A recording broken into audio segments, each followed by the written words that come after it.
శివాని నాగారం. టాలీవుడ్ లో ఈ పేరు ఇప్పుడు బాగా వైరల్ అవుతుంది. ఈ అమ్మాయి సుహాస్ హీరోగా నటించిన అంబాజీపేట మ్యారేజ్ బ్యాండ్ సినిమాలో హీరోయిన్ గా నటించింది. ఆ సినిమాతో అందరిని కట్టిపడేసింది ఈ ముద్దుగుమ్మ. దాంతో ఒక్కసారిగా ఇన్స్టాగ్రామ్ లో ఫాలోవర్స్ కూడా పెరిగిపోయారు. ఈమె కూడా న్యూ ఫోటోషూట్స్ తో సోషల్ మీడియాలో చాలా యాక్టివ్ గా ఉంటుంది. అప్పుడెప్పుడో సమంత చెప్పిన మాటల మీద సీరియస్ గానే వర్కౌట్ చేస్తున్నారు యాక్టర్ శ్రీలీల. ఇంతకీ సమంత ఏం చెప్పారా అని ఆలోచిస్తున్నారా?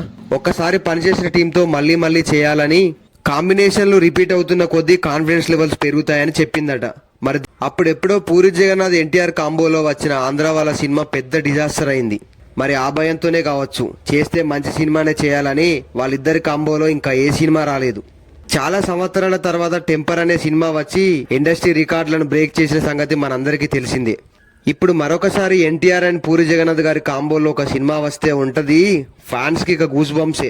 శర్వానంద్ గారు, కృతి శెట్టి గారు జంటగా వస్తున్న సినిమా మనమే జూన్ 7న రిలీజ్ అవుతుంది. దాని ప్రమోషన్స్ లో భాగంగా యాక్టర్ కృతి శెట్టి గారు మూవీ విశేషాలను విలేకరులతో పంచుకున్నారు. అందులో ఒక విలేకరు ఈ సినిమాలో మీ క్యారెక్టర్ కు రియల్ లైఫ్ క్యారెక్టర్ కు ఏమైనా పోలిక ఉందా అని అడిగితే, పర్సనల్ గా నాకు పెద్ద కోపం రాదు, పెద్దగా అరవను, చాలా కామ్ గా ఉంటాను, ఈ క్యారెక్టర్ నాకు కొత్త అని ఆన్సర్ ఇచ్చింది. ప్రభాస్ గారికి ఇన్స్టాగ్రామ్ లో 12.3 మిలియన్ ఫాలోవర్స్ ఉంటే డార్లింగ్ మాత్రం 18 మందిని ఫాలో అవుతున్నాడు. అందులో కమల్ హాసన్, రాజమౌళి, డైరెక్టర్ మారుతి, పృథ్వీరాజ్, కృష్ణంరాజ్, సందీప్ రెడ్డి వంగ, డైరెక్టర్ రాధా, అమితాబ్, ఓం రావుతులను ఫాలో అవుతున్నాడు. అలాగే ఎంతమంది హీరోయిన్లు ఫాలో అవుతున్నారంటే దీపికా పదుకొనే, కృతి సనన్, భాగ్యశ్రీ, పూజా హెగ్దే, శ్రద్ధా కపూర్లను ఫాలో అవుతున్నారు. తాజాగా తమిళంలో అరణ్మనై 4 చిత్రంలో నటించింది తమన్నా. ఈ చిత్రానికి మంచి రెస్పాన్స్ వచ్చి ఏకంగా 100 కోట్లు వసూలు రాబట్టింది. ఆ మూవీ ప్రమోషన్స్ లో ఆ సినిమాను ఎవరితో చూడాలనుకుంటున్నారు అని ఒక విలేకరు అడగా, తనకు బాలీవుడ్ స్టార్ షారూఖ్ ఖాన్ తో డేట్ కు వెళ్లాలని ఉందని, ఆయనతో కలిసి హర్రర్ సినిమా చూసే అవకాశం కావాలని తెలిపింది. రీసెంట్ గా RRR తో ఇండియాలో ఒక సెన్సేషన్ క్రియేట్ చేశారు ఎన్టీఆర్ గారు.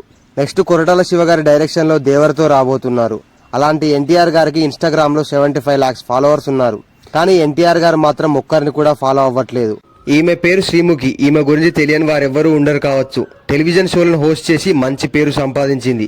ఆ తర్వాత జులై మూవీలో అల్లు అర్జున్ గారి సిస్టర్ రోల్ గా కూడా చేసింది. హీరో రామ్ సిస్టర్ గా నేను శైలజ మూవీలో కూడా యాక్ట్ చేసింది. వీటితో పాటు తమిళ్లో కూడా ఒక సినిమా చేసింది. బ్యాక్ టు బ్యాక్ సినిమాలతో ఫుల్ బిజీ అయిపోయింది శ్రీలీల గారు. అయితే ఈ మధ్య కాలంలో శ్రీలీల నటించిన సినిమాలన్నీ ఆశించిన స్థాయిలో సక్సెస్ కావడం లేదు. అయితే ఇప్పుడు ఈ అమ్మడు ఒక క్రేజీ ప్రాజెక్ట్ ఓకే చేసిందట. తనకు హిట్ ఇచ్చిన మాస్ రాజా రవితేజ గారితో మళ్ళీ ఓ సినిమా చేస్తుందట శ్రీలీల.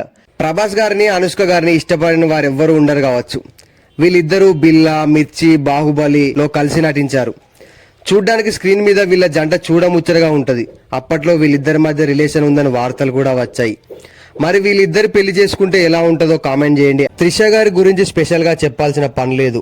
ఆల్మోస్ట్ 25 years గా సిల్వర్ స్క్రీన్ ని ఏలుతుంది.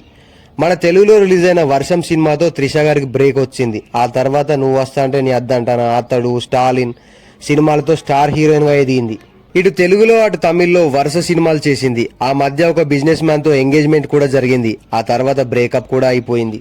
ఈ మధ్య ఓ సందర్భంలో మాట్లాడుతూ కనీసం ఒక్కరోజైనా మొగాడిగా ఉండాలని వింత కోరిక బయట పెట్టింది. మంత్రి రోజా గారు తన ఆపోజిట్ టీడీపీ అభ్యర్థి గాలి భానుప్రకాష్ పై 43,500 ఓట్ల తేడాతో ఓటమి పాలైంది. అయితే రోజా గారు తన ఓటమిని అంగీకరిస్తూ ట్వీట్ వేశారు. చిరునవ్వులు సిందిస్తున్న తన ఫోటోను పెట్టి భయాన్ని విశ్వాసంగా, ఎదురు దెబ్బలను మెట్లగా, మన్నింపులను నిర్ణయాలుగా, తప్పులను పాఠంగా నేర్చుకుని మార్చుకునే శక్తివంతమైన వ్యక్తులుగా మారతారు అంటూ ఫోటోకు క్యాప్షన్ ఇచ్చారు. ప్రజెంట్ ఈ ట్వీట్ సోషల్ మీడియాలో వైరల్ అవుతుంది. తెల్లవారుజామున 4 గంటల షోస్ కి అభిమానులే కాదు కామన్ ఆడియన్స్ కూడా మత్తు వదిలించి థియేటర్స్ కు రప్పించింది కల్కి. ఈ చిత్రాన్ని చూసేందుకు హుషారుగా థియేటర్స్ లోకి అడుగు పెట్టి సినిమా పూర్తి కాగానే బయటకు వచ్చి పబ్లిక్ టాక్ అంటూ హంగామా సృష్టిస్తున్నారు. ప్రభాస్ ఫ్యాన్స్ అయితే టాలీవుడ్ లేదు, బాలీవుడ్ లేదు, అంతా రెబల్ వుడ్ అంటూ రెచ్చిపోతున్నారు. 2,000 కోట్లు క్రాస్ చేయడం పక్కా అని అభిమానులు అంటున్నారు. మరి దీని గురించి మీరేమనుకున్నారో కామెంట్ చేయండి. అండ్ మరిన్ని అప్డేట్స్ కోసం మన ఛానల్ ఒక సబ్స్క్రైబ్ కొట్టండి.